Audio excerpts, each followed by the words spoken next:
여러분의 삶이 형통하십니까? 여러분의 삶이 형통하시기를 주님 이름으로 축원합니다. 하시는 일마다 만사 형통하시기를 주님 이름으로 축원합니다. 인터넷에 만사 형통이라는 단어를 검색하면은 가장 많이 뜨는 것이 부적, 또 뭐 운명 상담 이런 것들이 뜹니다. 그래서 만사 형통하면은 기복적인 것으로 그렇게 오해할 수 있는데, 여러분 만사 형통은 성경적인 단어입니다. 다윗이 솔로몬을 축복하면서 열왕기상 22장 3절에 이렇게 말씀하고 있어요. 함께 읽겠습니다. 시작. 그 길로 행하여 그 법률과 계명과 율례와 증거를 모세의 율법에 기록된 대로 지키라. 그리하면 내가 무엇을 하든지 어디로 가든지 형통하리라. 자, 무엇을 하든지 어디로 가든지 형통할지라. 이 말은 다시 바꾸어 말하면은 만사 형통할지라 라는 말이에요.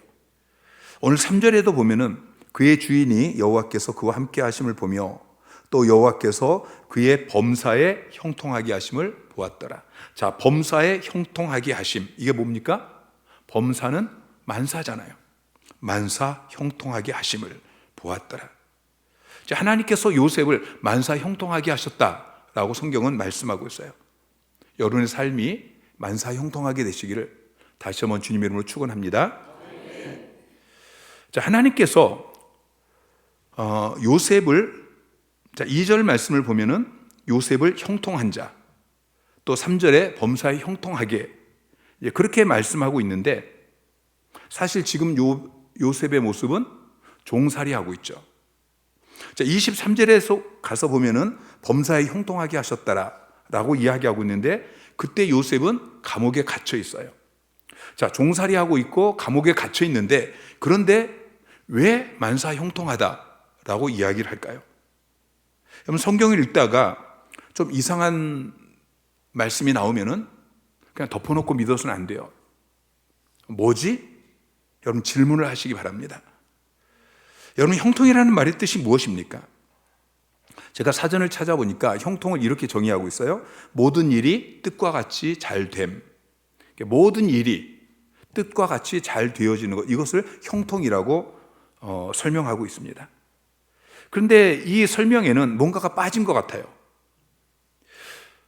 자, 내가 생각하는 형통이라는 의미, 그것에서 가장 중요한 단어가 빠진 것 같지 않습니까? 주어가 빠져 있어요. 우리가 생각하는 형통은 모든 일이 내 뜻대로 잘 되어짐. 내 뜻대로. 그냥 뜻이 아니고 내 뜻대로 잘 되는 것, 이것이 만사 형통처럼 그렇게 느껴지는데, 제가 국어사전을 여러 개를 찾아봤는데 한결같이 주어가 없었어요. 우리 생각엔 주어가 있어야 될 것 같은데 주어가 없어요. 내 뜻이라고 이야기하잖아요. 형통은 내 뜻대로 되는 게 아니에요.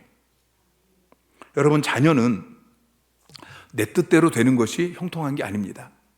자녀가 형통한 것은 부모님 뜻대로 되어지는 게 형통한 거예요.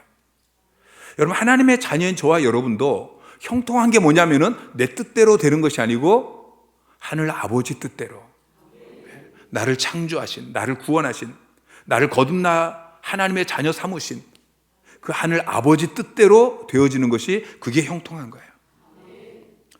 여러분, 각 사람을 향한 하나님의 계획이 있습니다. 이미 창세전부터 다 예정해 놓으셨습니다.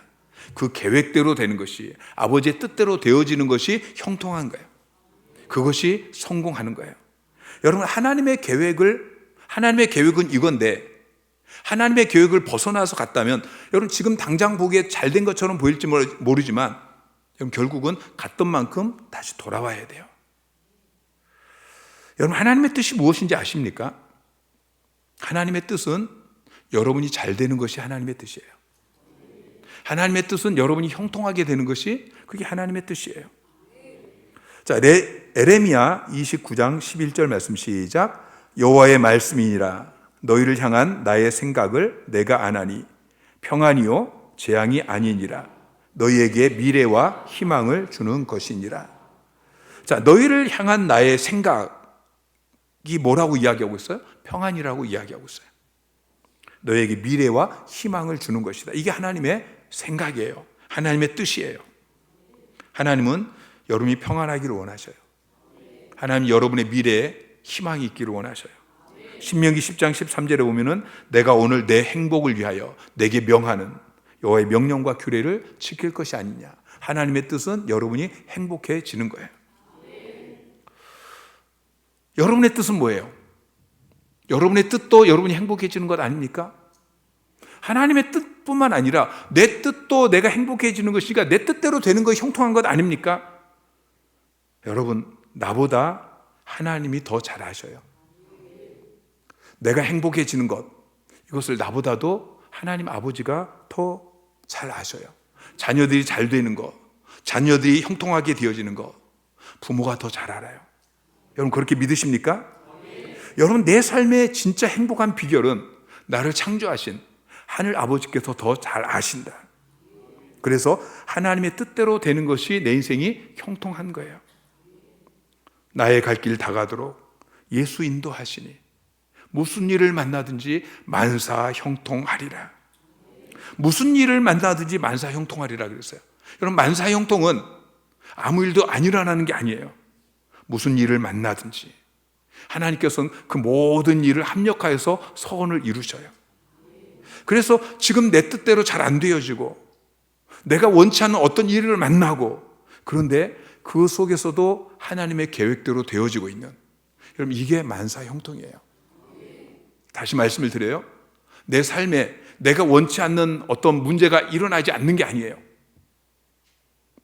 내 삶에 내가 뜻하지 않은 어떤 일들이 일어나고 문제가 생기고 고난이 있고 무슨 일을 만나고, 그런데 그 속에서 하나님의 계획하신 대로 진행되고 있는 것, 이게 만사 형통이다.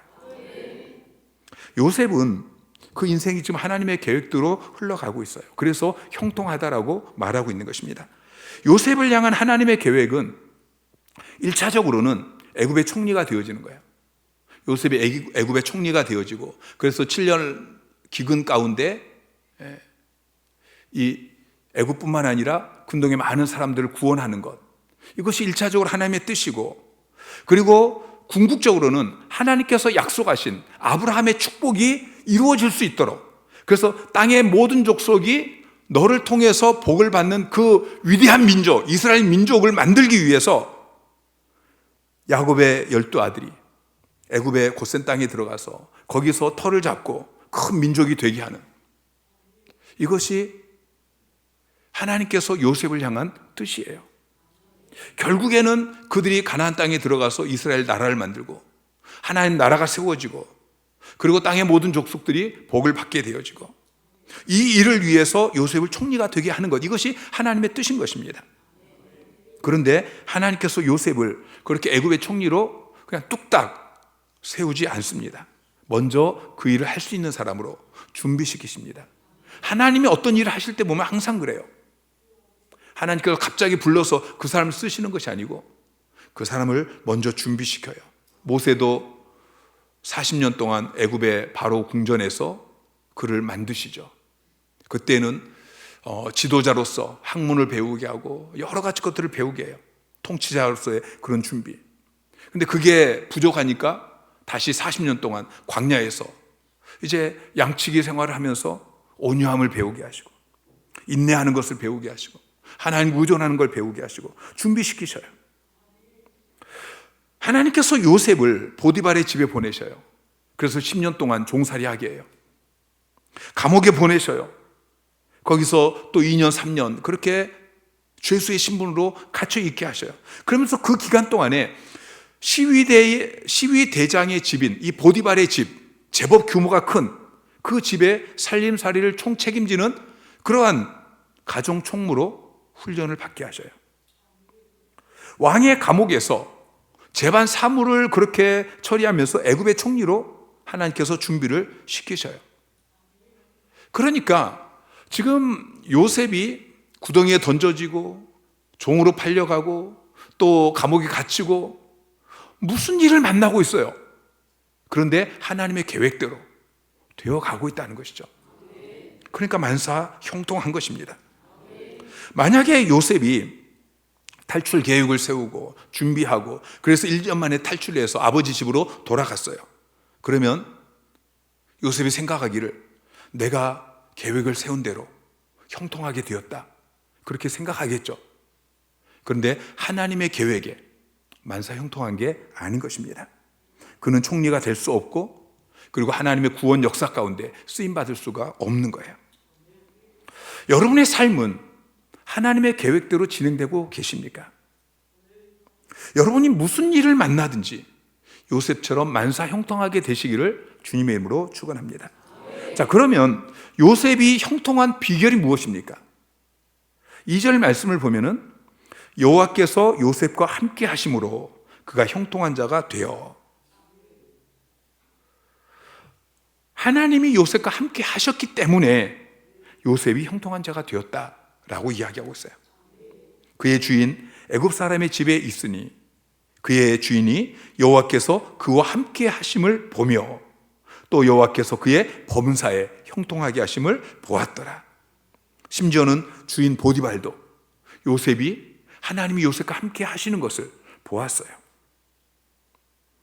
자, 창세기 39장 29절 말씀 23절 말씀 시작. 간수장은 그의 손에 맡긴 것을 무엇이든지 살펴보지 아니하였으니 이는 여호와께서 요셉과 함께 하심이라. 여호와께서 그를 범사에 형통하게 하셨더라.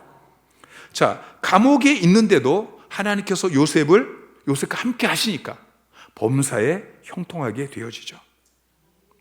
창세기 41장 38절부터 39절까지 또 41절 말씀 시작. 바로가 그의 신하들에게 이르되 이와 같이 하나님의 영에 감동된 사람을 우리가 어찌 찾을 수 있으리요 하고 요셉에게 이르되 하나님이 이 모든 것을 내게 보이셨으니 너와 같이 명철하고 지혜 있는 자가 없도다. 바로가 또 요셉에게 이르되 내가 너를 애굽 온 땅의 총리가 되게 하노라 하고. 자, 바로가 요셉을 애굽의 총리로 세우는 그런 장면이에요. 자, 바로가 왜 요셉을 애굽의 총리로 세웠죠? 요셉이 바로의 꿈꾼 것을 해몽해 준 그것 때문에 총리로 세웠습니까? 아닙니다.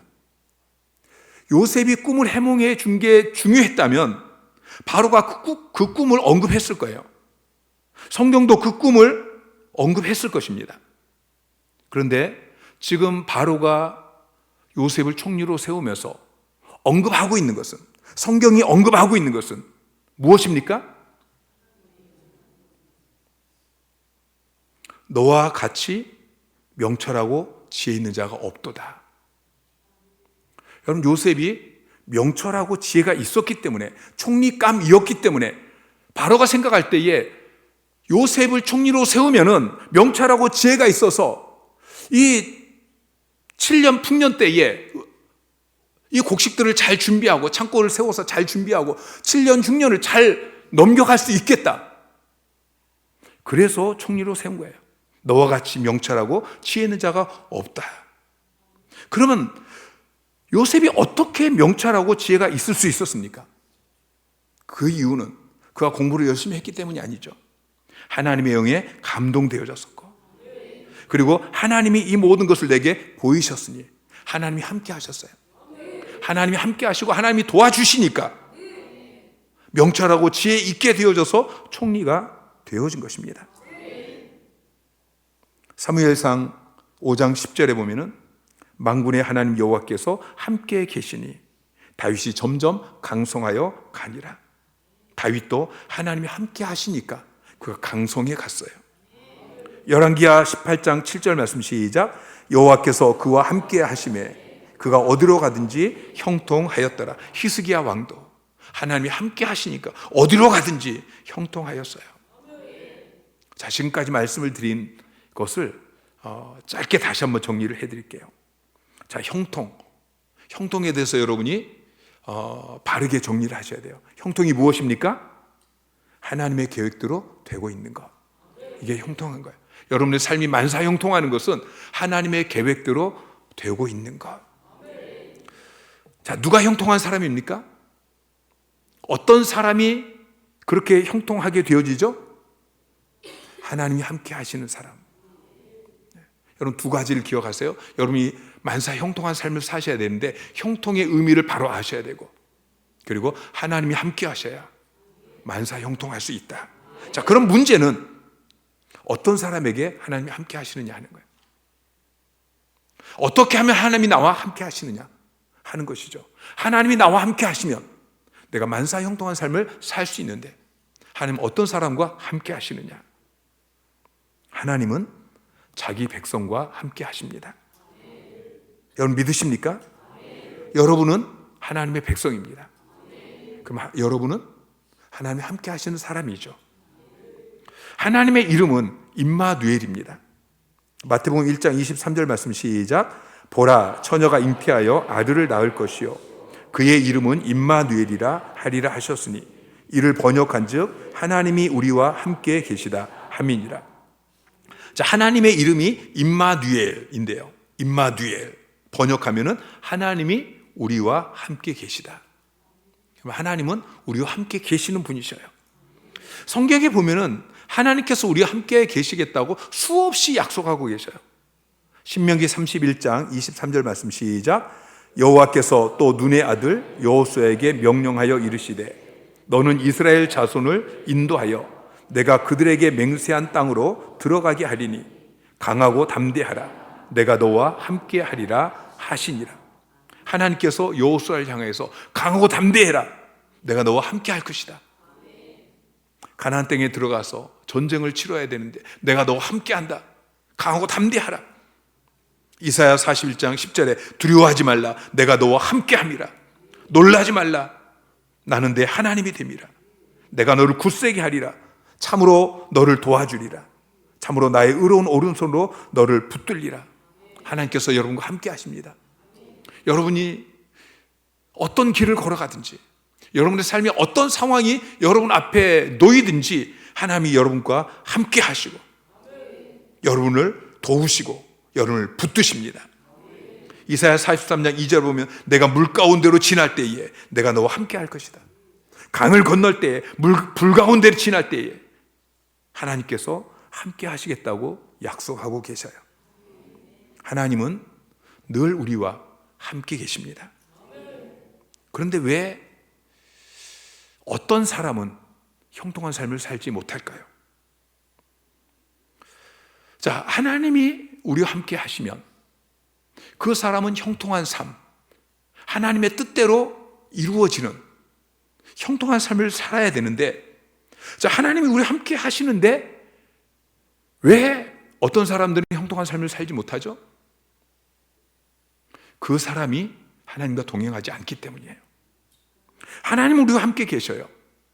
중요한 것은 우리가 하나님과 동행해야 되는 거예요. 자, 성경에 보면은 하나님과 동행했다라는 표현이 딱 2번 나와요. 노아, 에녹, 이 두 사람에게만 하나님과 동행했다라는 표현을 쓰고 있어요. 창세기 5장 21절 22절 말씀 시작. 에녹은 65세에 무드셀라를 낳았고 무드셀라를 낳은 후 300년을 하나님과 동행하며 자녀를 낳았으며. 자, 300년을 하나님과 동행했다. 에녹이 300년을 하나님과 동행했다. 그렇게 기록하고 있고요.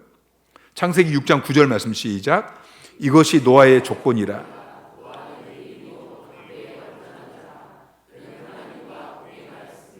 자, 노아가 하나님과 동행하였다라는 표현을 쓰고 있어요. 이 외에는 성경에 하나님과 동행했다라는 표현이 나오지 않는데, 자, 그러면 에녹의 삶은 어떤 삶이었습니까? 노아의 삶은 어떤 삶이었습니까? 하나님과 동행하는 삶이 도대체 어떤 삶입니까? 창세기 6장 22절 말씀, 그리고 창세기 7장 5절 말씀에 반복돼서 이야기하고 있는 것은, 자, 노아가 그와 같이 하여 하나님이 자기에게 명하신 대로 다 준행하였더라. 창세기 7장 5절에 노아가 여호와께서 자기에게 명령하신 대로 다 준행하였더라. 다 준행하였더라. 여러분, 동행의 핵심은 준행입니다. 여러분, 동행한다는 말은 우리가 하나님과 함께 걸어간다는 거예요. 하나님 우리와 함께 계셔요. 우리가 하나님과 동행해야 되는데 하나님과 동행하는 삶, 그것은 하나님을 손 붙잡고 뚜벅뚜벅 걸어가는 삶이에요. 자, 동행은 우리가 주님을 영접한 순간부터 시작이 되어집니다.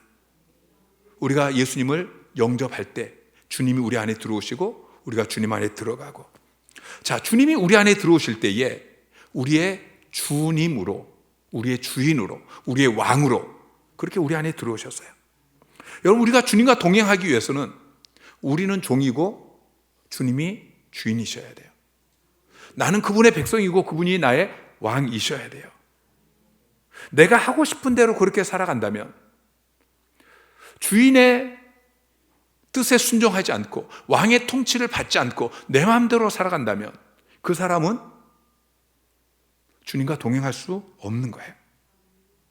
주님과 동행하는 것은 그분을 왕으로 모시는 것이고 내 삶의 주인으로 모시는 것입니다. 내가 내 삶의 주인인 것을 포기하고 내 인생의 왕자에서 내가 내려와서 내 인생의 왕자에 앉으십시오, 나를 다스려 주십시오. 예수님을 영접할 때 우리가 그렇게 영접하지 않았습니까? 나의 주, 나의 하나님, 나의 구세주가 되시고 나의 주인이 되어 주십시오. 나의 삶을 다스려 주십시오. 여러분, 주님과 동행하는 데 있어서 가장 중요한 단어는 순종입니다. 주님이 말씀하시면 다 준행하는 거예요. 그래야 하나님과 동행할 수 있습니다. 여러분, 하나님과 동행하시기 바랍니다. 늘 하나님의 음성을 듣고 하나님 말씀하시면 그 인도하심에 순종하는 삶을 살아가십시오. 그래야 하나님이 나와 함께 하시고 하나님의 뜻대로 내 삶이 걸어가게 되어지고 만사 형통한 삶을 살 수가 있는 것입니다. 우리가 고난의 사람 하면은 가장 먼저 떠올리는 사람이 야곱입니다. 근데 야곱 못지않게 요셉도 고난이 많았어요. 17살 때부터 30살 때까지 형들에게 미움을 받고, 그래서 구덩이에 던져져서 죽을 뻔했죠. 얼마나 두려웠겠어요. 그러다가 종으로 팔려서 노예의 삶을 살고, 그러다가 또다시 보디발의 아내의 모함으로 감옥에 들어가서 죄수의 신분으로 그렇게 또 몇 년을 삽니다. 자, 요셉의 고난을 보면은 야곱의 고난하고는 전혀 달라요. 야곱의 고난은 자기 죄값 때문에 그가 받는 고난이에요. 자기 형을 속이고 자기 아버지를 속이고 자기 외삼촌을 속이고 그리고 하나님까지도 속여서 그 복을 빼앗으려고 했던, 그래서 하나님께 징계를 받아서 많은 고난을 받아요. 그 고난을 받으면서 연단되어지고 성화되어지고, 그게 야곱의 고난이에요. 근데 요셉의 고난은 자기의 죄 때문에 받은 고난이 아니에요. 죄 없이 받은 고난, 애매하게 고난을 받는 거예요. 때로는 신앙을 지키기 위해서, 보디발의 아내가 유혹하는데 믿음 지키기 위해서 청년의 정욕을 뿌리치고, 그 유혹을 뿌리치고, 그래서 모함을 받고 감옥에 갇혀지는 그런 고난을 당하기도 해요. 그 뒤에 애굽을 구원하기 위해서, 그 뒤에 이스라엘 백성들을 구원하기 위해서. 그러니까 요셉의 고난은 예수님의 고난의 모형이에요. 우리를 구원하기 위해서 우리의 죄를 대신 담당하시고 십자가 못 박혀 죽으신 그 예수 그리스도의 고난을 모형적으로 보여주는 것이 요셉의 고난입니다. 베드로전서 2장 19절부터 20절까지 말씀 시작.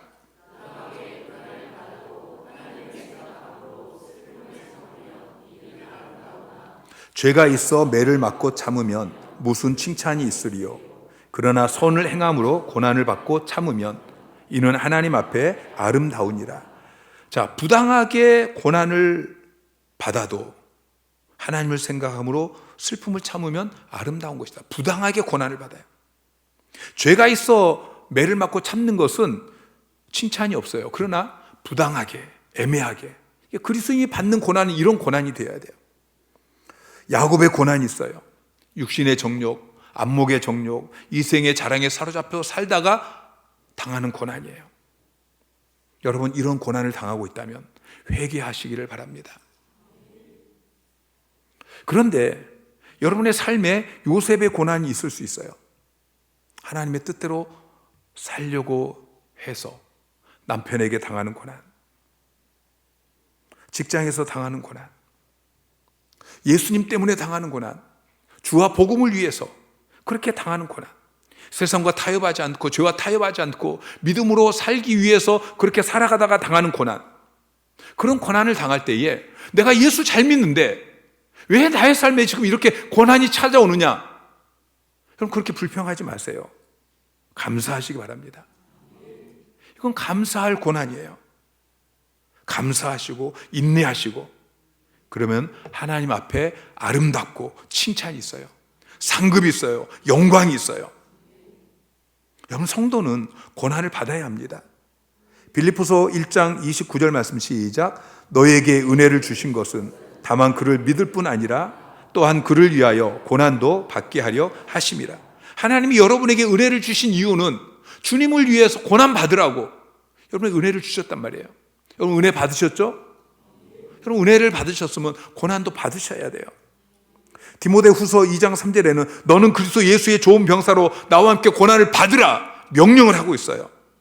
여러분, 기독교는 고난의 종교입니다. 여러분, 고난이 없어지면 기독교는 부패예요. 여러분, 고난과 친해지시기 바랍니다. 고난이 찾아오면 불평하지 마시고 고난과 좀 친해지셔야 돼요. 여러분, 우리는 세상 가치관을 거스르며 살아야 됩니다.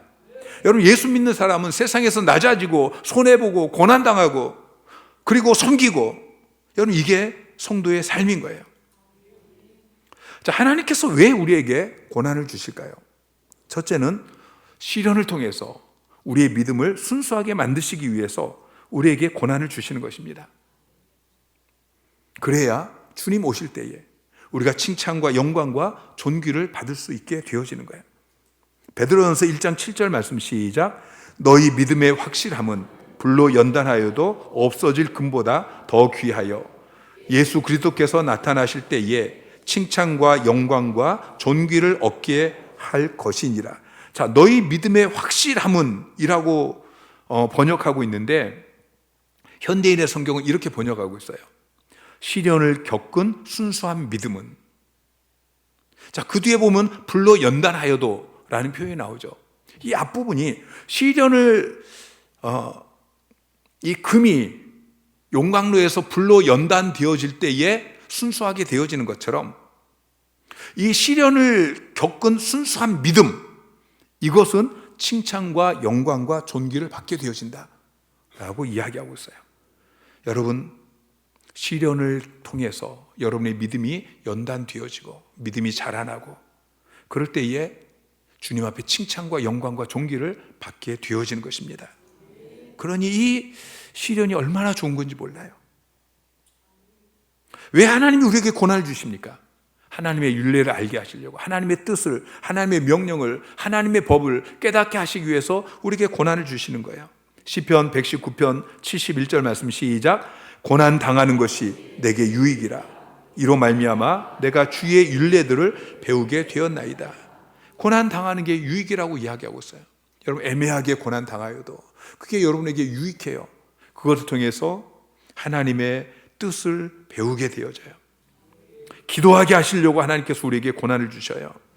시편 81편 7절 말씀 시작. 내가 고난 중에 부르짖음에 내가 너를 건졌고 우레소리의 은밀한 곳에서 내게 응답하며 무리바 물가에서 너를 시험하였도다. 자, 고난 중에 부르짖을 때에 너를 건졌다라고 이야기해요. 여러분, 하나님이 우리에게 고난을 주시는 것은 하나님이 우리를 부르시는 거예요. 하나님은 늘 우리를 부르셔요. 하나님은 우리와 동행하기를 원하시고, 우리가 하나님 앞에 나아가기를 원하시고, 하나님과 친밀한 그런 관계를 누리면서 하나님이 주시는 영생을 누리기를 원하시는데, 우리가 하나님께 나아오지 않으니까, 하나님께서 부르다가 그래도 여러분이 하나님께 나가지 않으니까 고함을 확 지르는 게, 그게 고난이에요. 그래서 고난 당하면 갑자기 사고가 나고 큰 문제가 생기고 그러면 여러분 하나님 찾잖아요. 여러분, 고난이 찾아오면 부르짖어 기도하시기 바랍니다. 영광을 주시기 위해서 하나님께서 우리에게 고난을 주셔요. 로마서 8장 18절 말씀 시작. 생각하건대 현재의 고난은 장차 우리에게 나타날 영광과 비교할 수 없도다. 여러분, 하나님이 우리에게 고난을 주신 이유는 우리가 현재 고난을 당하고 이 고난 때문에 앞으로 영광을 받게 되어져요. 그런데 우리가 지금 당하는 고난은 앞으로 우리가 받게 되어질 그 영광과 비교할 수 없다라고 이야기하고 있어요. 우리가 이 땅에서는 조그만 고난을 받는데 저 천국에서는 정말 상상할 수 없는 그 영광을 받게 되어질 것입니다. 여러분, 고난이 없으면 연단이 없어요. 고난이 없으면 하나님의 뜻을 깨달을 수도 없어요. 고난이 없으면 기도할 수도 없어요. 알아서 기는 인생이 없어요. 고난이 없으면 영광도 받지 못해요. 고난이 축복인 것입니다. 고난 속에서 요셉의 모습을 보세요. 그는 불평하지 않아요. 인내해요. 그랬더니 결국 총리가 되지 않습니까? 자, 로마서 8장 28절 말씀 시작. 우리가 알거니와 하나님을 사랑하는 자 곧 그의 뜻대로 부르심을 입은 자들에게는 모든 것이 합력하여 선을 이루느니라. 아멘. 여러분, 이 말씀을 믿으시기 바랍니다. 여러분, 진짜로 믿으시기 바랍니다. 여러분은 하나님을 사랑하는 자 곧 그의 뜻대로 부르심을 입은 자들이죠. 여러분에게는 모든 것이 합력하여 선을 이루는 것입니다. 여러분, 이 말씀을 믿고 힘들고 어렵다고 불평하지 마세요. 원망하지 마세요. 그 자리를 벗어나려고 막 몸부림치고 그러지 마세요. 요셉은 그 자리에서 버텼어요. 그 자리에서 시키는 거 다 했어요. 종으로서, 노예로서 시키는 거 다 했어요. 죄수로서 시키는 거 다 했어요. 시키는 거 자기가 선택하지 않았어요. 집으로 가려고 탈출하고 그러지 않았어요. 그러니까 하나님께서 하나님의 뜻대로 요셉을 인도하셔요. 요셉을 총리 만들기 위해서 연단하고 준비시키는 것입니다. 야고보서 5장 11절에 보라, 인내하는 자를 우리가 복되다 하나니 우리가 욥의 인내를 들었고 주께서 주신 결말을 보았거니와. 인내하는 자가 복이 있다고 이야기하고 있어요. 여러분, 욥의 인내를 아십니까? 욥은 그 감당할 수 없는 고난 가운데 인내했어요. 그랬더니 주께서 주신 결말을 보았어요. 여러분, 결말을 볼 때까지 인내하시기 바랍니다. 요셉은 자기에게 주어진 상황 속에서 최선을 다했어요. 고난의 삶이었죠. 아버지의 사랑을 독차지하다가 형들의 미움을 받고 구덩이에 던져졌어요. 그리고 종으로 팔려갔어요. 그러다가 감옥에 갇혔어요. 점점 더 깊이 들어가요. 더 힘들어져요. 그런데도 그 속에서 최선을 다해요. 여러분, 그렇게 살 수 있습니까? 그는 범죄치 않았어요.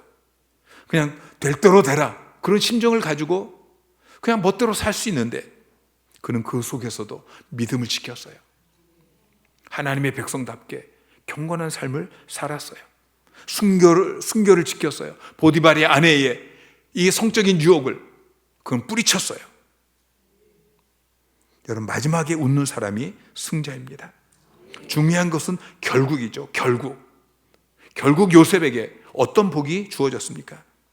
요셉 자신이 복을 받게 되어져요. 애굽의 총리가 되었습니다. 그리고 요셉 주위에 복이 임하게 되어지죠. 자, 5절 말씀 시작. 그가 요셉에게 자기의 집과 그의 모든 소유물을 주관하게 한 때부터 여호와께서 요셉을 위하여 그 애굽 사람의 집에 복을 내리심으로 여호와의 복이 그의 집과 밭에 있는 모든 소유에 미친지라. 자, 그는 보디발이잖아요. 보디발이 요셉에게 자기의 집과 그 모든 소유물을 주관하게 한 때부터, 자, 하나님께서는 보디발의 집에 하나님이 복을 내리신 그 때를 확실하게 획을 그어서 구분해 주고 있어요. 보디발이 요셉에게 그 모든 것을 맡긴 그 때부터 여호와께서 요셉을 위해서 그 애굽 사람의 집에 복을 내리셨어요. 여러분, 내 인생에 고난이 다 사라져야 형통한 삶을 살 수 있는 게 아니에요. 내 삶 가운데 이 문제가, 내 앞에 놓여 있는 이 정말 힘들고 어려운 이 문제가 해결되어야만 내가 하나님의 축복의 사람, 하나님께서 아브라함에게 말씀하신 너는 복이 될지라, 그 삶을 살 수 있는 게 아닌 것입니다.